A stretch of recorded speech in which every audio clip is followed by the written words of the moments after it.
In the summer of 2015, I was walking by Magus Books, my favourite bookstore in Seattle, at 3 o'clock in the morning.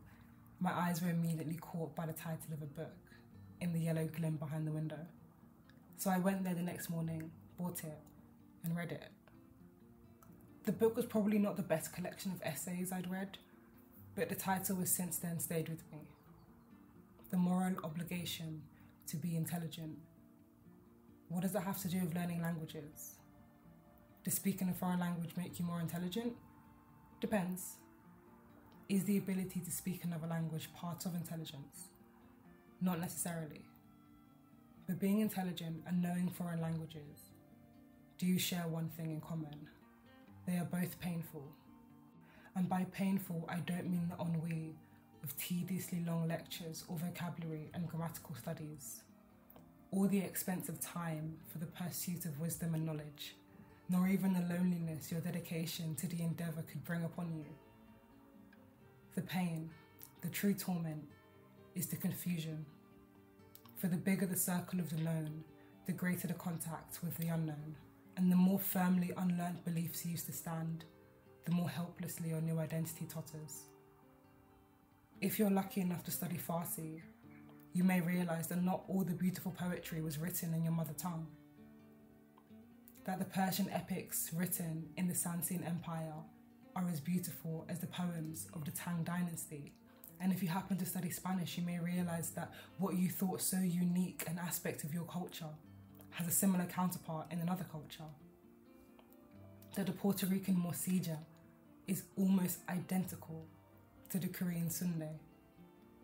If Russian is your language, you may realise that not all the important battles that changed the course of human history were fought in your native land. That the Russian defeat of the Golden Horde on the field of Kulikovo is no less significant than the reconquest of Granada in Spain. Can't you do this by reading history, one may ask? Yes, but history written by whom and for whom? Because you see, after learning a language, if you care enough, part of you becomes a member of the tribe to which the language belongs. And that cultural schizophrenia can be truly excruciating. That pain, however, cannot easily be offset by better chances of employment in the job market or the simple pleasures of impressing your friends at the dinner table with political intrigues and historical anecdotes played out in 5 different languages. Why then would anybody who's not a masochist want to learn a foreign language? Yes, to communicate with people. Yes, to travel to different places. Yes, to advance your career in a globalised world. Yes, it's good for your brain. But more importantly, as potentially excruciating as it is for those curious enough to see the world as it is, and those brave enough to tear down the veils of bigotry, instead of comfortably hiding behind the linguistic barrier and refusing to step forward and know your fellow human beings, or even your so-called enemies. I am by no means accusing those not fond of foreign languages of being cowards. If anything, they have to be forever more on their guard of the bigotries, the fatuities, and the language barrier, and constantly seek more reliable sources of information.